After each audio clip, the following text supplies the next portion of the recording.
Welcome to today's video where we're going to be talking about love. So today I wanted to talk about the complex reality that is love.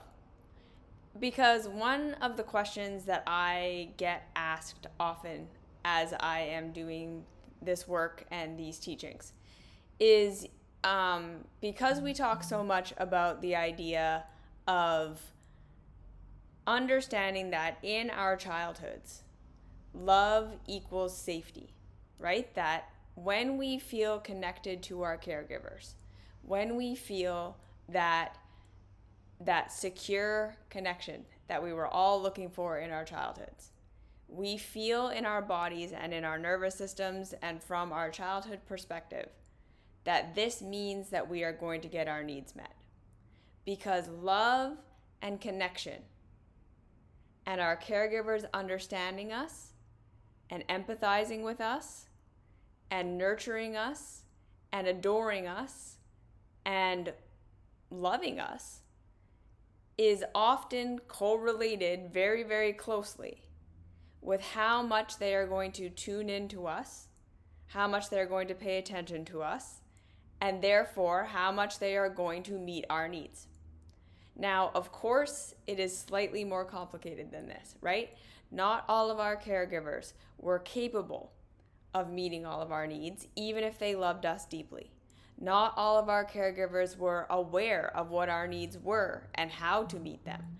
Not all of our caregivers were capable of doing what they needed to do for us, right? And in the grand scheme of things, in real reality, their love for us and how much they cared about us wasn't directly a one-to-one relationship with how much they were able to provide for us and take care of us and support us. However, from our childhood perspective, from what we were perceiving as children, that's what it seemed to be like for us. Okay? So we need to speak from and understand from the childhood perspective, what we were perceiving in our childhoods, not necessarily what the actual complex reality was. In order to understand how our nervous systems got programmed and how our psyches got programmed and how we started to perceive the world from that place.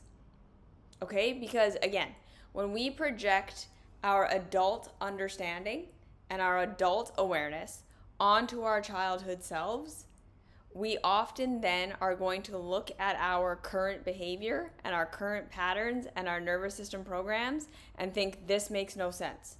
It doesn't align with what I actually experienced, and I don't know why I'm acting this way, and I'm broken and there's something wrong with me, right? Because a lot of us can look back in our childhoods and say, okay, maybe my caregivers weren't perfectly attentive and they weren't fully loving of me, and they did reject me, and they did have all of these places and times where they told me that I was wrong and bad and that what I was doing wasn't okay and all of these things. But I was fine, right? Ultimately, I got my needs met. I went to school, I had clothes, I always had food, they always took care of me, generally speaking. I grew up, I'm fine. So I don't know why I have this nervous system deep unsettling that I'm not safe. I don't understand why I have my people-pleasing ways that I do things. I don't understand why I have these seemingly lack of boundaries that I don't know how to fix. I don't know why I behave the way that I do. Because looking back, my childhood was fine. I was fine. I was provided for. I made it out okay. Whatever happened, it may have been scary at the time, but I'm fine, right? And this is where a lot of us come from when we're doing our spirituality, self-help, personal growth work, when we're trying to work with our nervous systems, when we're trying to figure out why we have the coping skills that we have and why we numb the way that we do and why we self-sabotage and all of this stuff. we're looking back on our childhoods and we're saying everything was fine. I was fine. I don't know why I'm acting this way. And it's because we're projecting our adult perspective onto our childhood self who didn't have our adult perspective.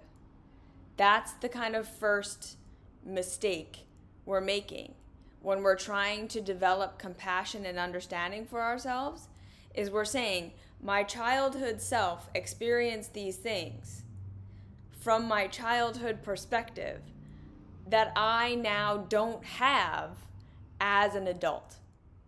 Okay?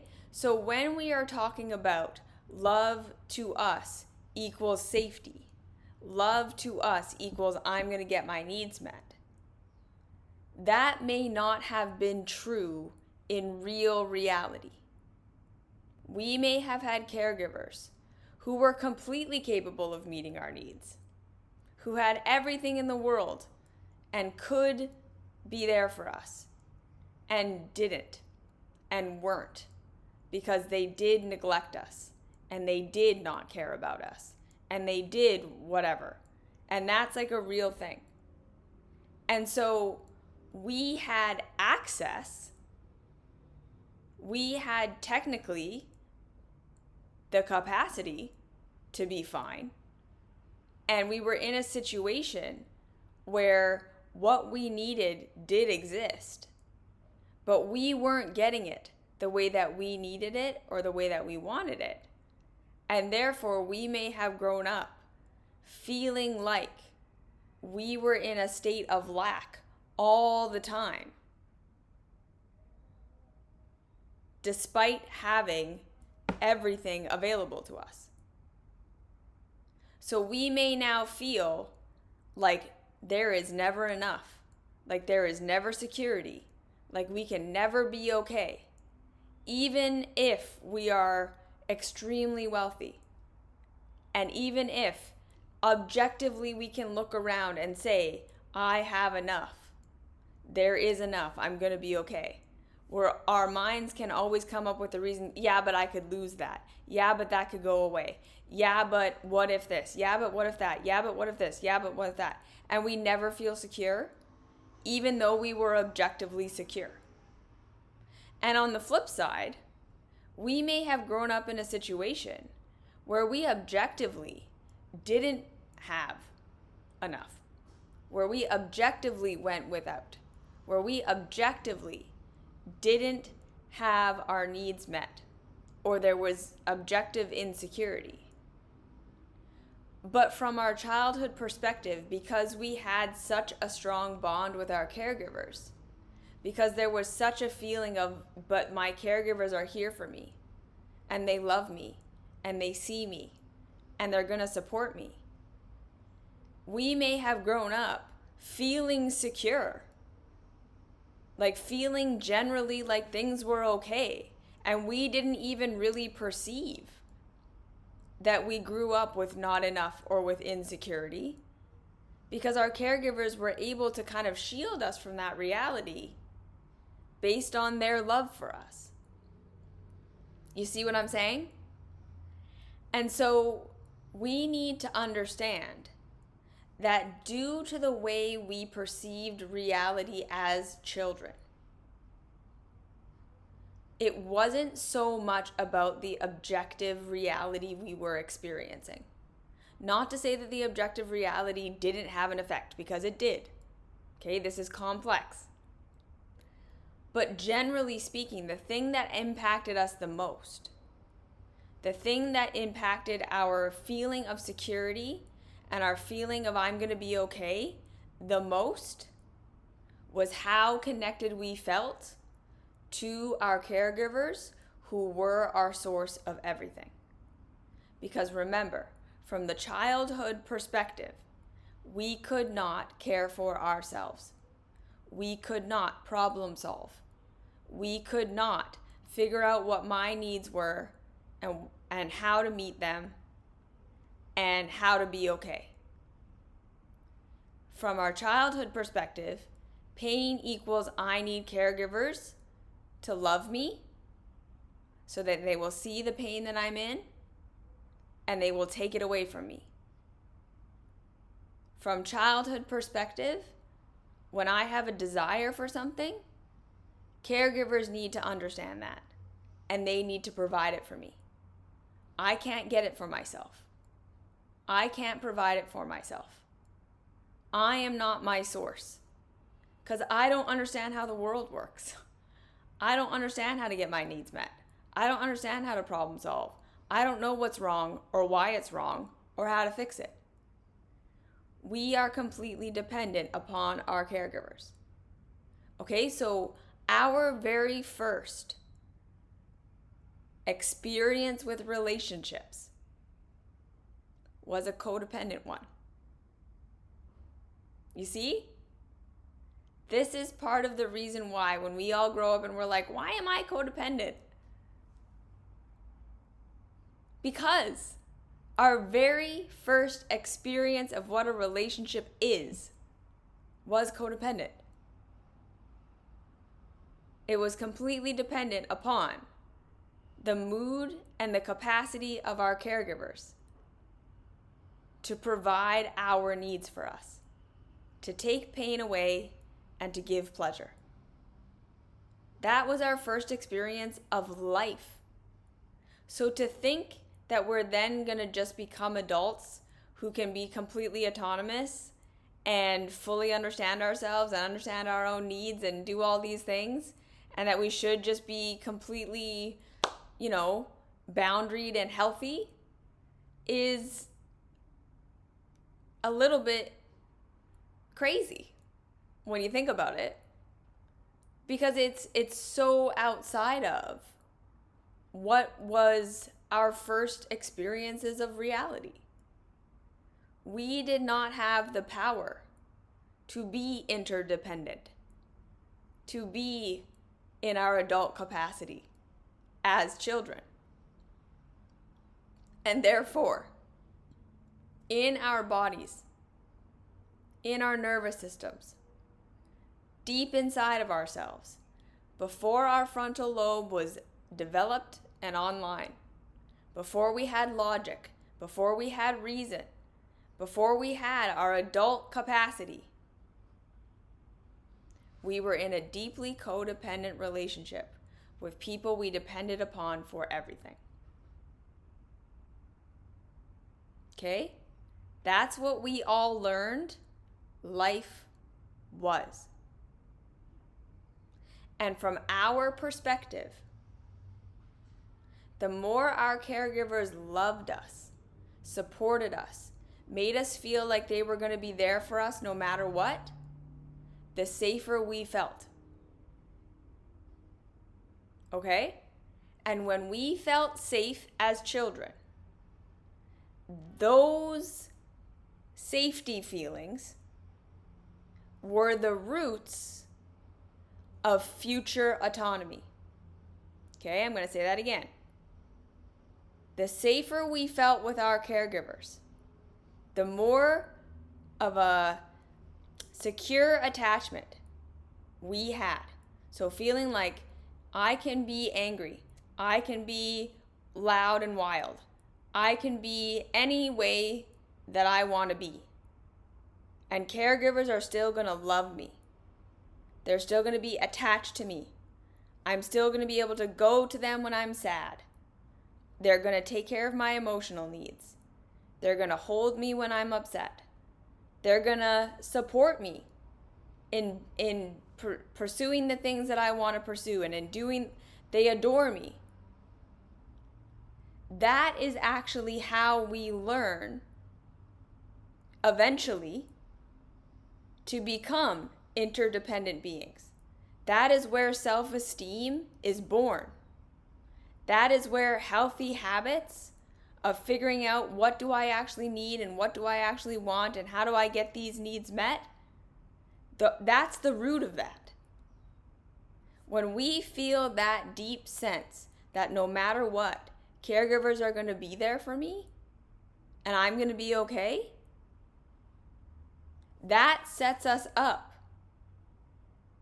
for true self-expression, self-exploration, and for eventually gaining those skills of autonomy. And I can figure this out, and I can do this, and I can do this for myself. And I don't need love and acceptance and approval from the outside all the time. I can start to do these things for myself as we grow because we had that foundational safety of love. Do we see? The more we had that secure connection, the more we were going to grow into people who trusted that we fundamentally were okay, and therefore that we were going to get our needs met. And that expanded our consciousness and expanded our awareness out of survival mode and facilitated the maturation phase of autonomy. When we did not have that secure connection, when our attention got switched from growing and expressing and being myself to, okay, I'm not being loved. These people that I depend on for absolutely everything are not consistent. They reject me. They abuse me. They abandon me. They tell me that this is wrong about me and this is not okay. And they take their presence and their love away, or they harm me in some way. We are then cut off from that growth opportunity. And our focus and our awareness shifts, again, from self-expression and climbing that hierarchy of needs into survival mode. It is an existential threat to us to have the people we are completely dependent upon pull away, or abuse us, or abandon us, or tell us that we are not good enough, or to allow us to be alone in our pain, and they don't come and comfort us and nurture us. That sets us up to be focused on, okay, what do I need to do and what do I need to be so that they will do that, right? We don't go, oh, okay, they're not meeting my needs, no problem. I'll figure out how to meet my own needs. I'll become independent. That's not what happens. Because we don't understand in childhood reality that that is a thing. That's not an option. The only option we have as young children is to say, okay, what do I need to start rejecting about myself? What do I need to start changing about myself so that caregivers will love me and then they will provide for me?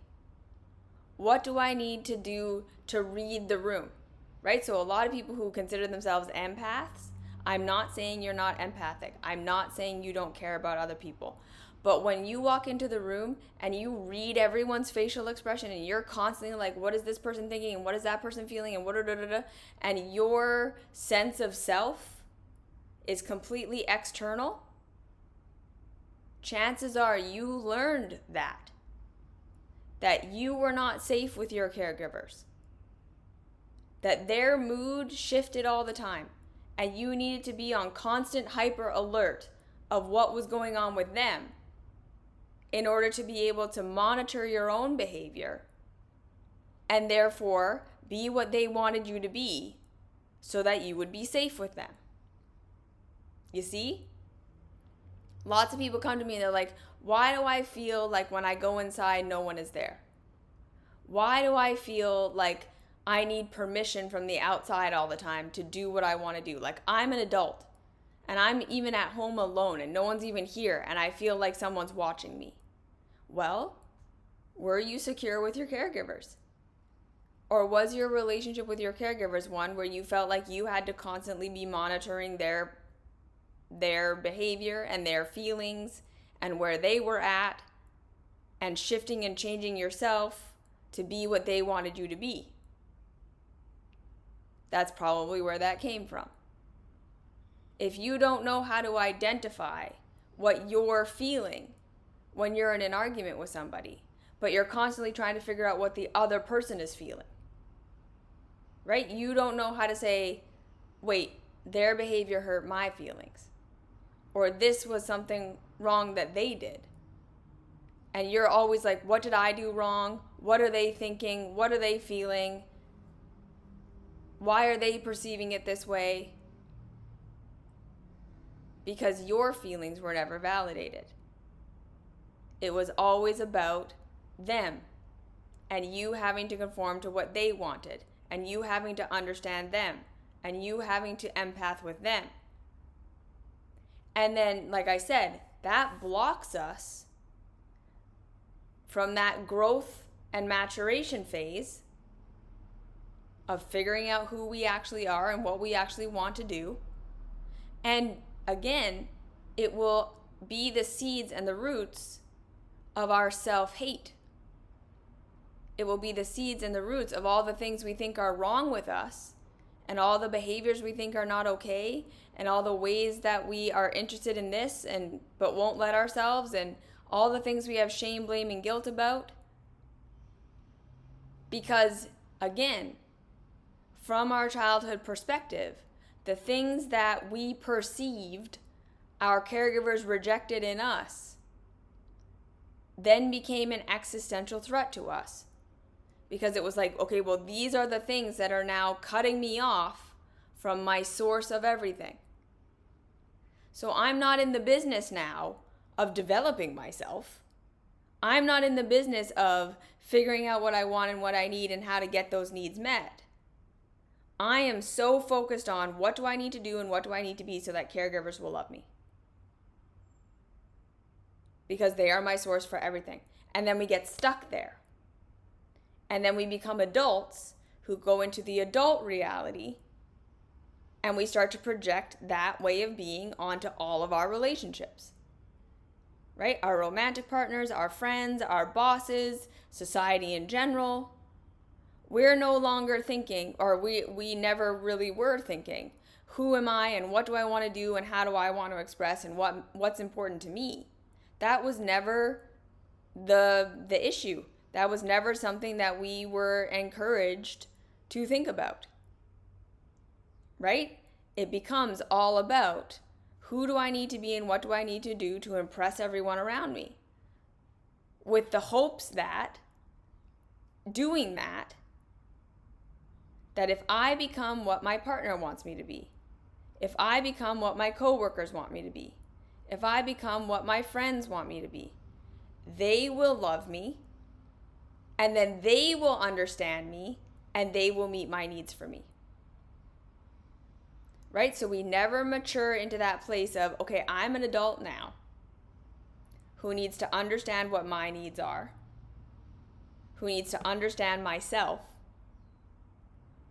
and then needs to learn how to communicate those needs to those around me, or how to meet those needs on my own where I can. You see, that's what healthy independence is, or interdependence. That's what healthy community is. People who understand that fundamentally it is my job to understand myself. It's not my community's job to predict me or to understand me perfectly when I'm hurting or when I'm down or when I'm reacting in some way, and to meet my needs for me. It's community's job to have everyone understanding themselves as much as they can, and then creating conditions for consent for need meeting. Right? So it's not to say that our romantic partners never meet a need for us. Of course they're going to meet needs for us because we are not fully independent beings. But a healthy way of that happening is when I say, partner, I have a need for physical affection right now.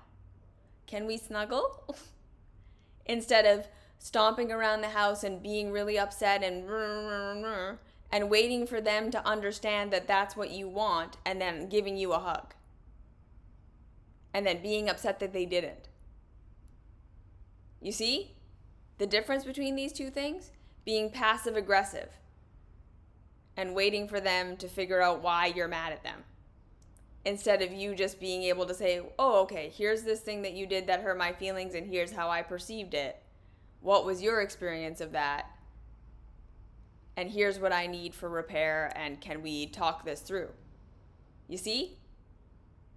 That's a level of maturation that many of us never go through because we get caught in the codependency of the perspective of childhood, which is needs get met by other people seeing me, understanding me, loving me, and meeting my needs for me. That's the childhood perspective. So from the childhood perspective, love is codependent. Love is, I am fully dependent upon you to understand me. And when you love me, that's supposed to mean that you then understand me. And when you understand me, you will meet my needs for me.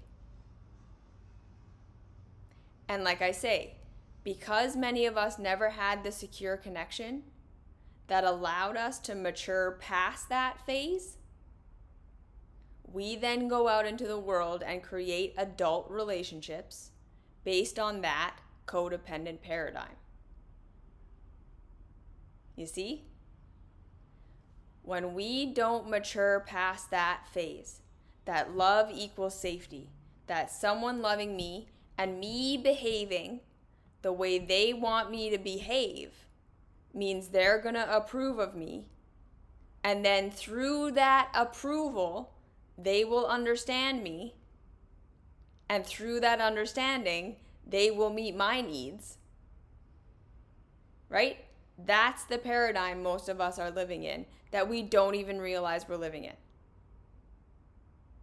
That's the paradigm. When we are people pleasers, when we are people who don't know how to set boundaries, when we don't know how to feel our own feelings, when we feel like we completely lose ourselves in our relationships, when we feel a deep sense of shame, blame, and guilt around who and what we actually are, when we feel like everyone believes that it is bad and wrong for me to be this way, and I can never do that.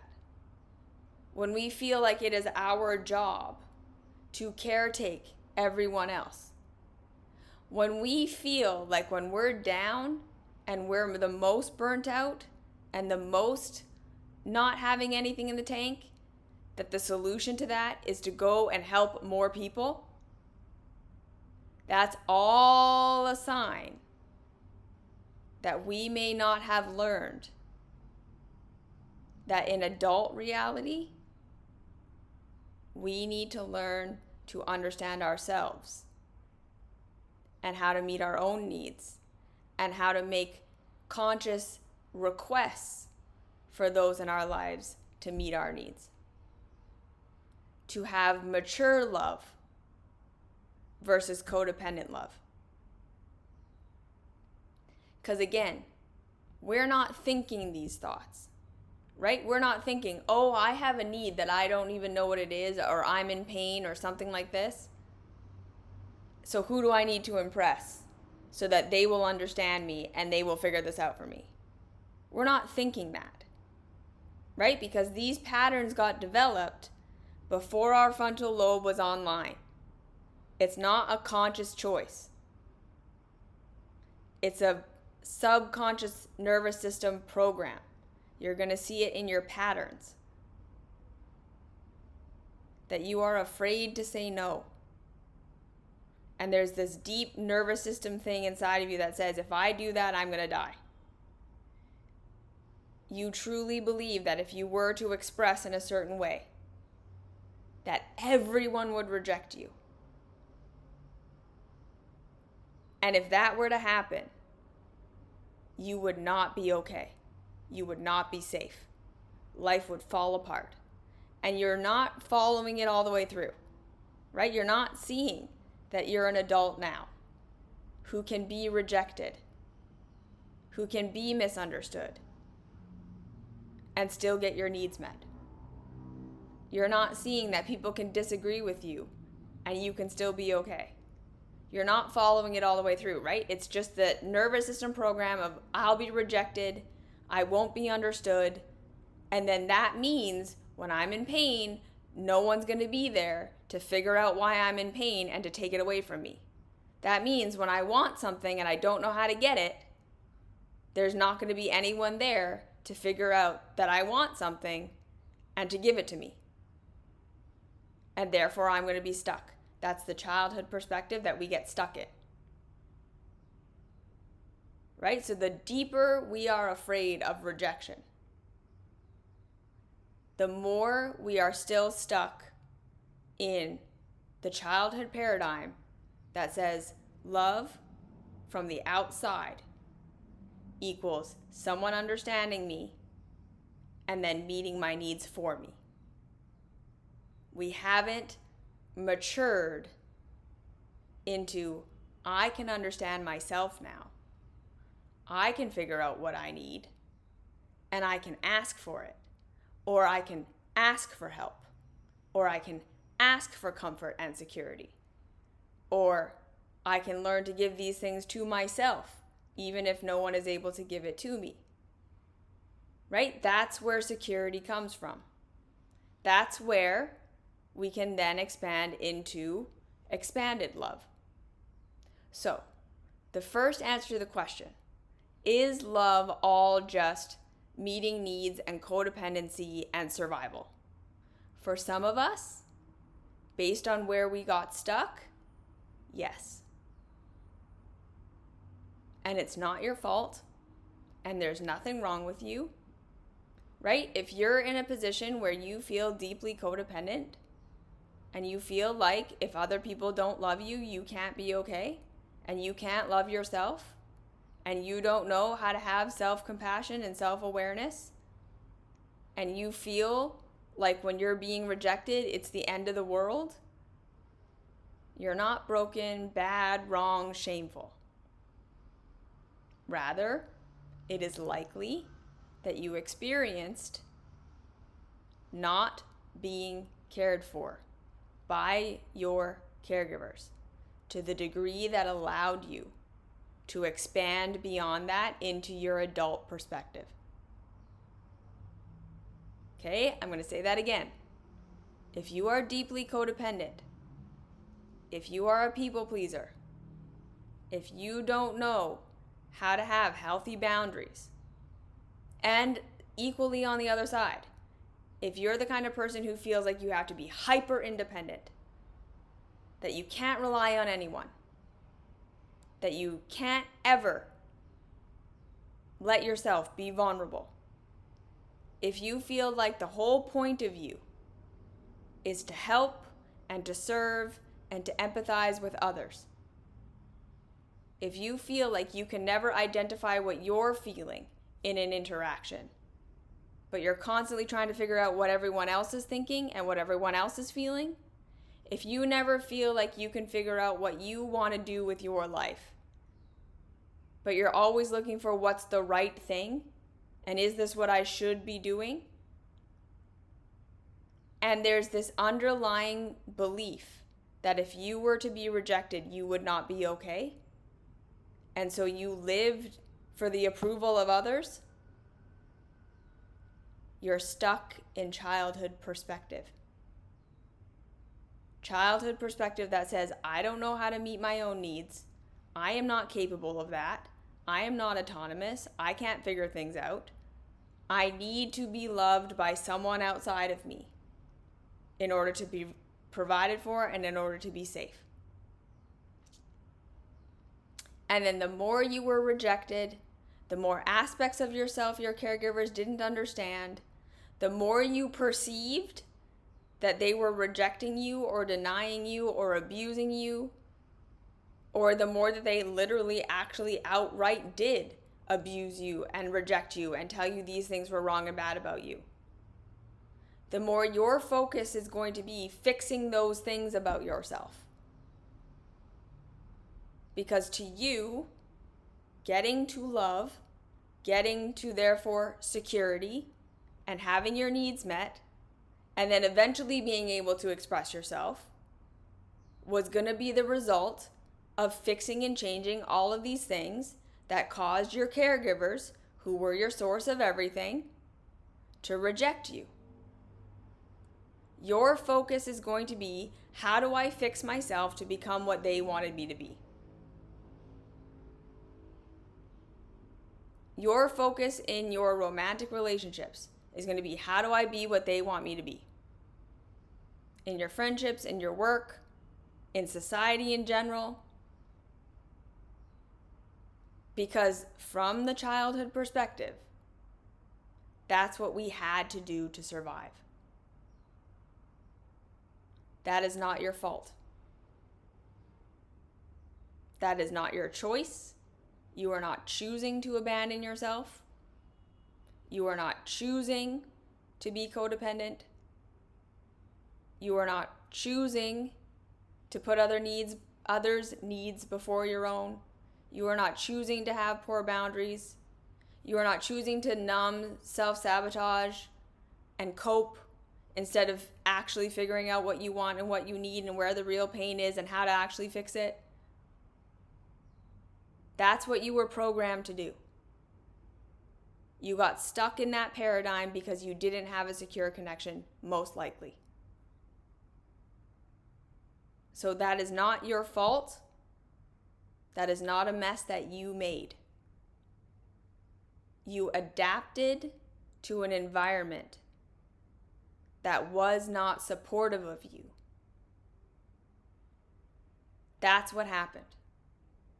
You adapted to an environment that was not supportive of your growth into healthy adulthood. And so now, as an adult, you have to clean up a mess you didn't make. And I really want you to understand that. If you're identifying with the idea that to you, love is this transactional thing, of I will be what you want me to be so that you will give me the things that I need, and I don't feel safe to be myself, and I feel like I constantly have to monitor what everyone's thinking about me, and my perspective is completely external and never internal, that's what you learned you had to be in order to get your needs met. And shifting that, learning how to be on your own side, learning how to see life from your own perspective, learning how to move out of this codependency and into adult interdependency is really challenging. Learning how to move into real love, where we no longer see others as I need to be what you want me to be so that you will love me and meet my needs. Right? I'm going to meet your needs to the best of my ability so that you will then understand me and meet my needs. And it's just this, how can we be what we think each other wants us to be in order so that we will love each other and meet each other's needs, and then we're constantly upset that neither of us are doing it? The way we get beyond that is through developing a sense of autonomy, a sense of adult capacity, a sense of safety within ourselves that comes from the awareness that we can understand ourselves and get our own needs met and make healthy requests. Okay? Safety with ourselves is not just about convincing ourselves that we're safe. We will start to feel safe when we feel like we can actually depend on ourselves to understand why we're hurting, to understand what we want and what we need, and that we can figure out how to do that in real reality. That's what creates a sense of inner safety. It's not magic, right? It's not a healing session. It's not some supernatural thing. It literally comes down to, oh, I'm not totally dependent upon everyone outside of me loving me for me to get my needs met. I can understand myself. I can start to get my own needs met even if no one else understands. That's where internal safety comes from. Okay? And when we start to develop that sense of internal safety, I can be myself. I can pursue the things that my caregivers told me never to pursue. I can do these things. I can be these things. And look, I don't die. That's when we can start to transition in our relationships to real love. Right? Real love. Where we are able to see someone else as separate from us. As not being there to meet our needs. As not being the be all end all of what reality is and what's right and what's wrong and who and what we should be. Not allowing others to define what reality is for us. But being able to take in lots of different perspectives and determine the things that we agree with and the things that we don't agree with, and the things we're going to align with and the things that we don't, and the things that we value and the things that we don't. And then we can start to just appreciate people for who they are versus feeling dependent upon them to love us and meet our needs for us. Okay. My need is closeness and family instead of my eldest sister would intentionally exploit that to extract resources and labor from me, and anything I need from her, I am on my own. How do you deal with people who deliberately try to force you to exist in their lives only in a codependent form? After advocating for myself and setting boundaries, the punishment or penalty to that was getting vilified and used. And outside from there, I sometimes feel stuck with wanting to know what my next step after I've accepted the reality that my family wasn't supported of me, and literally I cannot be around them. I see through all the lies and manipulation now. I understand I'm feeling safe though interacting with them. And that's where sometimes the answer is we don't interact with our families. There does come times and places where no contact is the answer. And I'm not here to diagnose, right, or to give general advice that everyone should cut their family out or anything like this. But in some situations, the answer is we don't have a relationship with these people.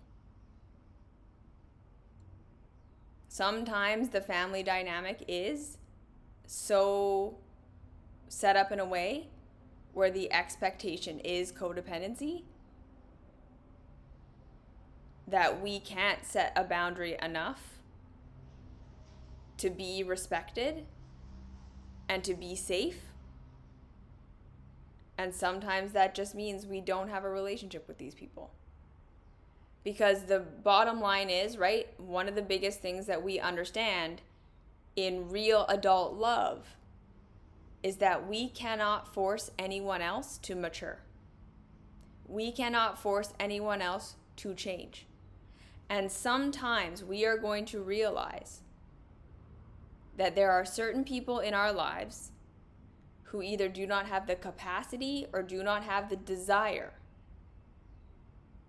to mature into an adult relationship with us.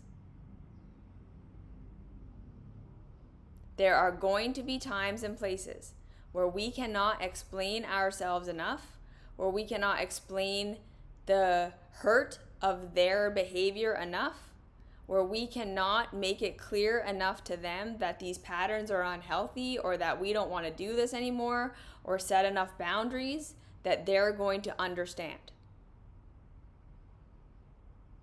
As much as we want to believe, a lot of the time, that we can explain it enough, that we can say it enough, that we can figure out the right way to say it, that we can demonstrate the boundary enough, that we can whatever enough, there are going to be times and places where in real adult reality, the people that we are relating with are not capable of meeting us in an adult relationship. And sometimes, especially for our own healing, when we're still shaky with it, when we still get sucked into shame, blame, and guilt when they do the things that they do, instead of being able to say, okay, no, that's a codependent thing, I'm not going to deal with that. Sometimes we need separation. And that's really hard. Right? To cut people out of your life who really actually can't be a safe space for you, especially when they're your family, is going to require a whole bunch of grieving, and it's going to be sad, and it's going to be scary, and it's going to feel like a death. A lot of the time, we are literally going to feel like we're going to die. And we have to go through that. And we have to be able to show ourselves in real reality that we can be cut off from these people that we have perceived from our childhood perspective to be our source of safety, and that we can be okay. Right? Because our bodies aren't going to believe it. Our bodies are going to say, no, I have to keep having a relationship with my mother. I have to keep having a relationship with my sister. I have to keep having a relationship with whoever. Because if I cut them out, then I'm alone. Then I'm going to die. Then I'm never going to get my needs met. Because that's what our bodies believe. Right? And then we have to show ourselves that as adults, no, this isn't true. We can be without these people and still be okay. And that's a big part of the maturation process. Learning how to have real love that's not just based on needs means that we have to start to be able to see that we can meet our own needs without being understood by everyone around us. It means sometimes saying, boundary, I'm not going to have you in my life. You can't be here. It's not healthy. It's not possible for us to interact. From the way that you are stuck in your paradigm, we don't match. And I need to learn that even without you, I can be okay. I had to go through this too. I went through a period of time of separation from my family. I went no contact. And it's what I needed to do. So again, I'm not saying this is what everyone needs to do. I'm not saying this is the answer for everybody. But there came a time in my relationship with my caregivers where there was not going to be a maturation. Until I said, okay, I don't have a relationship with you, and I need to figure out myself. I need to really see that you can reject me all you want. You are never going to understand me. You are never going to love me. And accepting that and embracing that was actually the ticket to freedom for me. To saying, okay, right? I lost the thing I thought I needed to survive. And I survived. And then that started to give me the bravery to say, okay, right? What are all these things I've rejected about myself because my caregivers rejected them in me? That I have continued to reject in myself because they continued to reject in me, that I now need to learn to embrace and express and be and expand into, which then gave me more room to be my real self, to feel my own autonomy, to feel my own capacity, which then made me more capable of being interdependent and to have healthier love in my other relationships. In my relationships with my sister and my partner and my friends. right? I started to be able to be like, oh, okay, you can disapprove of me and I can be okay. And also, oh, it's not your job to predict my needs. And it's not my job to predict yours. It's your job to understand yourself and to ask me. And then it's my job to say, yes, I can do that for you, or no, I can't. It's my job to understand what I need. And then to ask you, is that something you can do for me? And if no, that's okay. I will figure out another way. Or maybe I'll find another partner who can do that for me. We figure things out. So that is how we transition into adult love, is by first learning that now in our adulthoods, acceptance and approval no longer equals safety. That me loving and accepting and approving of myself, okay, this is why the self-love path is the roots for mature love in all of our other relationships. Because we can't understand and meet our own needs if we are continually trying to fix ourselves and rejecting ourselves and believing there's something wrong with us. You see? How can you meet the needs of a being that you are unwilling to understand? If we continue to show up and say, my emotions are wrong, my body is wrong, I'm in pain and that means that I'm bad, we never get past square one. Square one is, why am I in pain if it's not my fault? What's missing that I'm needing? What's present that I don't need? We have to learn to listen to ourselves. We have to learn to accept our feelings and accept our bodies and accept what's happening so that we can figure out why we are feeling how we're feeling, what we're needing, what we're wanting.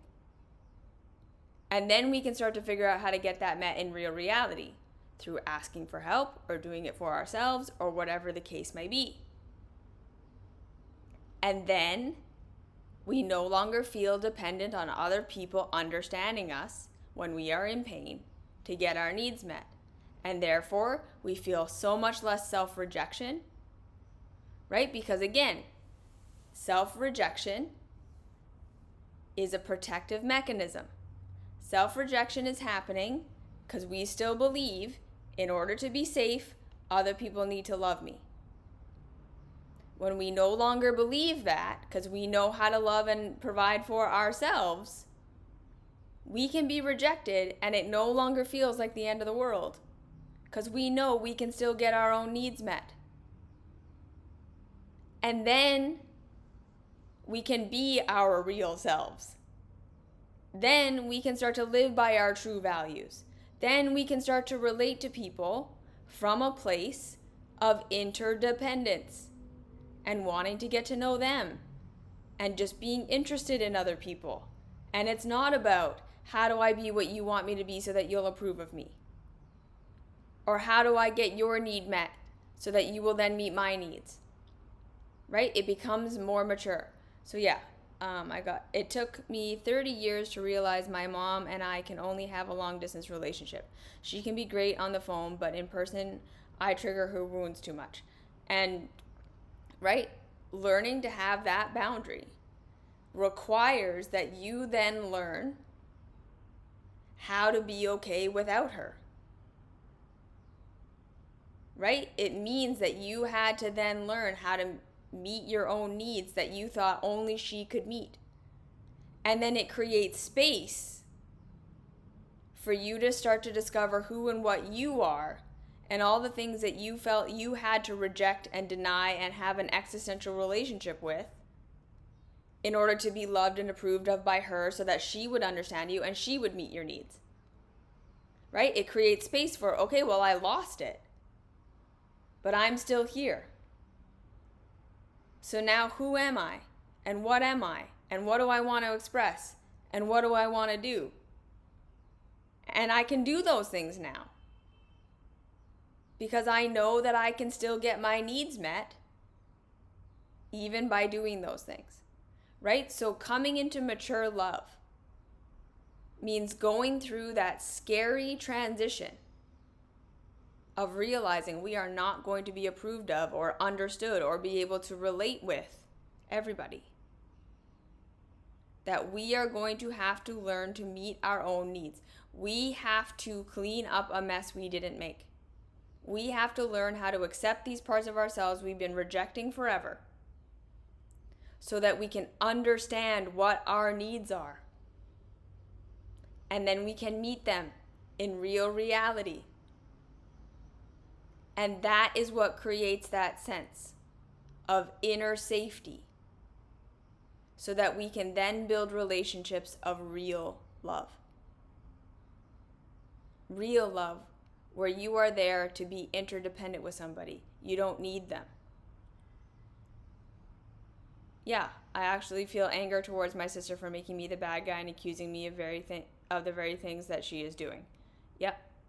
I know that no one is inherently evil in the world, but those that do participate in inhumane behaviors like this, it's deliberate, calculated nonetheless, and it really sucks. Yeah, absolutely. And you're allowed to just say, I'm not going to interact with you. You're allowed to even just take a break and say, I need to figure myself out in a way where I'm not constantly trying to be what you want me to be or trying to figure out how to solve this impossible puzzle. Right? Like there comes a time where we sometimes need to say, you don't get it. You are continuing to operate in this paradigm. There's nothing I can say and there's nothing I can do. So I need a break from you. So I can figure out how to meet my own needs. I can figure out how to be here for myself. I can learn to love and accept these parts of myself that you have rejected. And figure out that it's safe to be that. So I can figure out what I need. And we start to understand, what was it that I wanted?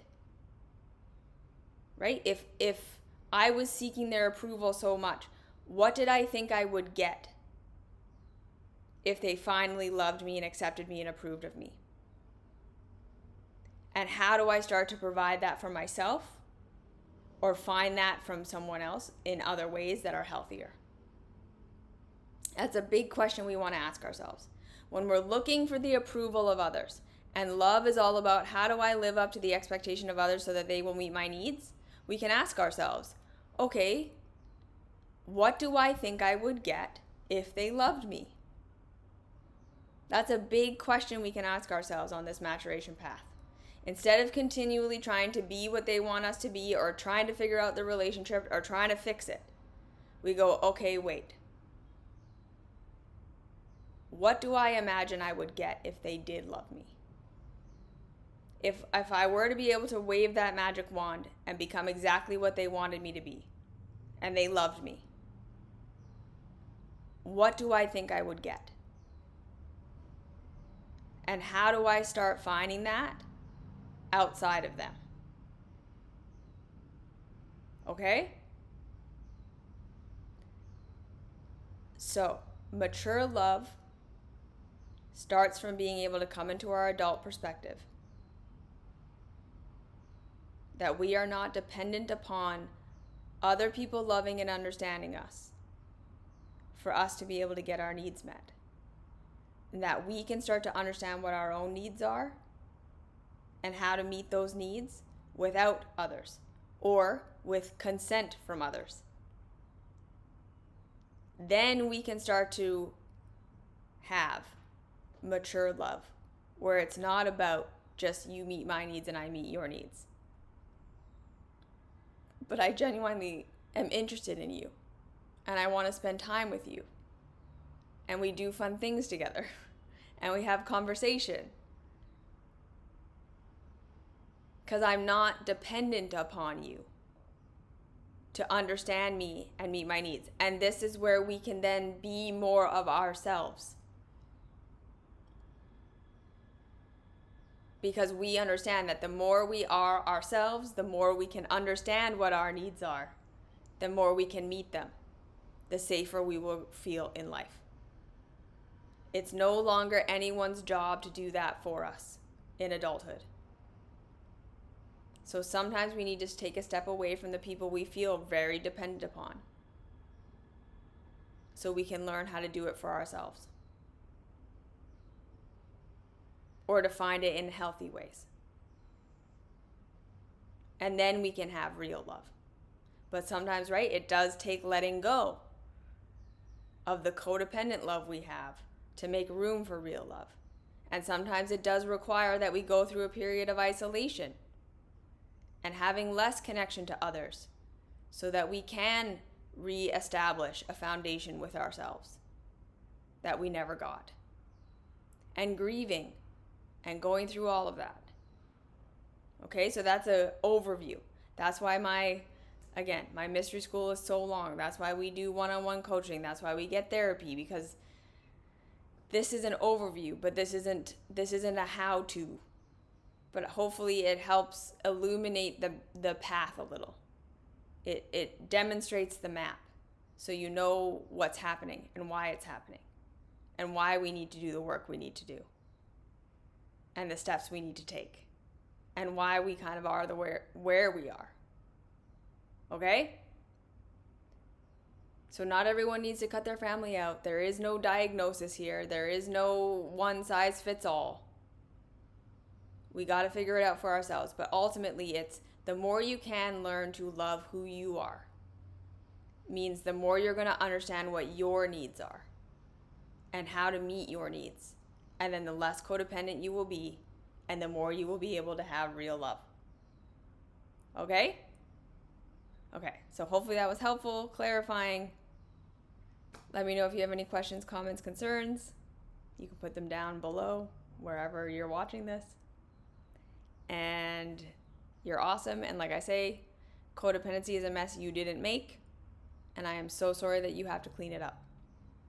We all should have been given the support that we needed to grow into adult love without having to do it ourselves. Okay, so you're not stuck in this because of you. And now you have to do work that should have been done by your caregivers. And that's not your fault. And I'm so sorry that you have to do it. But I believe that you can. Okay? Okay. Thank you for being here. Thank you for listening. If you're just coming on, don't worry. I'm going to post this to my Instagram right now so you can watch it later. And then it'll be on YouTube eventually. And I will see you next week. Okay?